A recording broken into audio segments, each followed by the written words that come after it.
Merci Madame la députée. La parole est à Monsieur Gilbert Collard pour les non-inscrits. Vous avez la parole pour 5 minutes, Monsieur le député.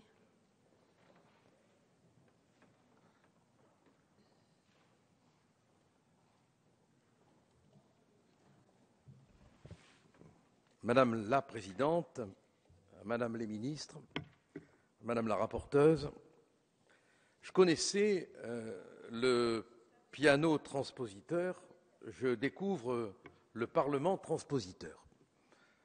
Ce n'est pas la même musique, mais c'est le même procédé. On transpose. De là à vous dire que notre souveraineté en prend un coup, venant de ma part, ça ne vous étonnera pas. De toute manière, on n'a pas le choix, sinon on est puni. On est mis à l'amende. J'attends le jour où il y aura dans nos démocraties un permis à points des parlements. On nous enlèvera des points quand, dans les délais requis, on ne transposera pas. Que faire? On n'a pas encore le permis à points que je sache, à moins que je me sois endormi sur l'évolution de la loi. Bon. Madame la ministre, je vous ai écouté avec beaucoup d'intérêt et je dois dire que même si je ne partage pas souvent vos opinions et vos idées, j'apprécie la qualité de vos interventions qui, au moins, ont le mérite de ne pas endormir l'Assemblée. Et vous avez dit des choses particulièrement intéressantes dans votre intervention que je me plais à relever. Je vais vous faire une confidence, vous m'avez obligé à refaire mon intervention. C'est vrai qu'on doit transposer plusieurs instruments juridiques sous peine de sanctions.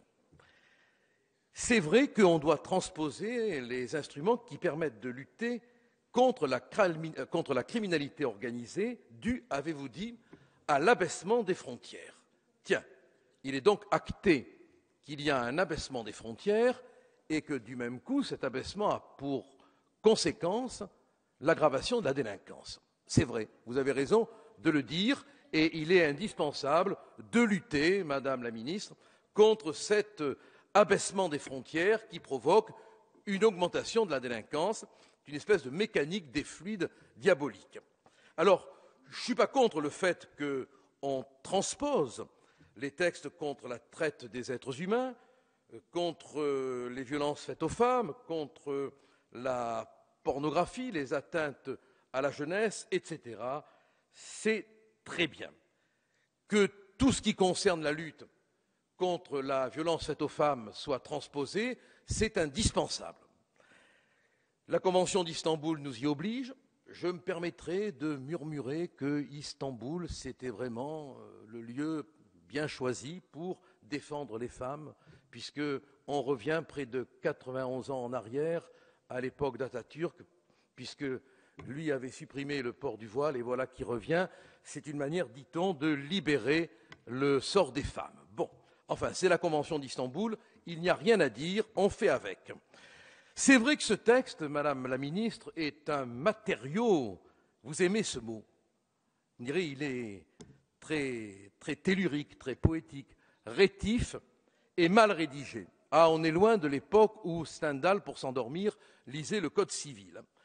C'est vrai aussi que deux conceptions du droit s'affrontent. Et là, on touche à ce qui est la disparition de notre norme juridique. Le droit romain, issu des instituts de Justinien, et le droit anglo-saxon.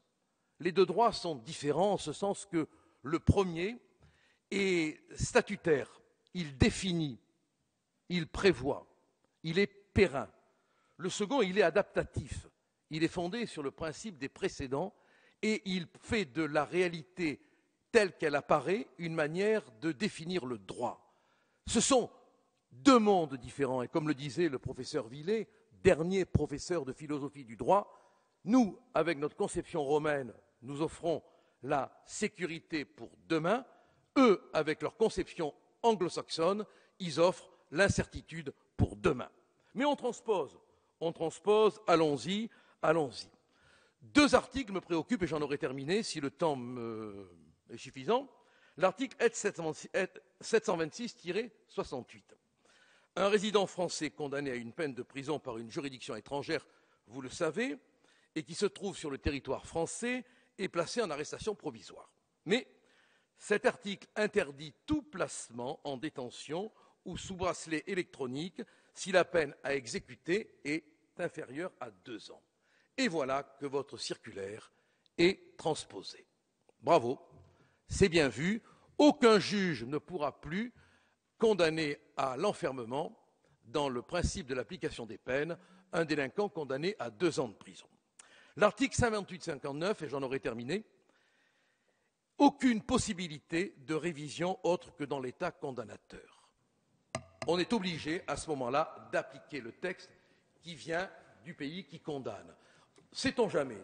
Demain, un pouvoir communiste peut apparaître quelque part et il faudra exécuter sans broncher sa décision. Ce sont des transpositions qui peuvent être inquiétantes.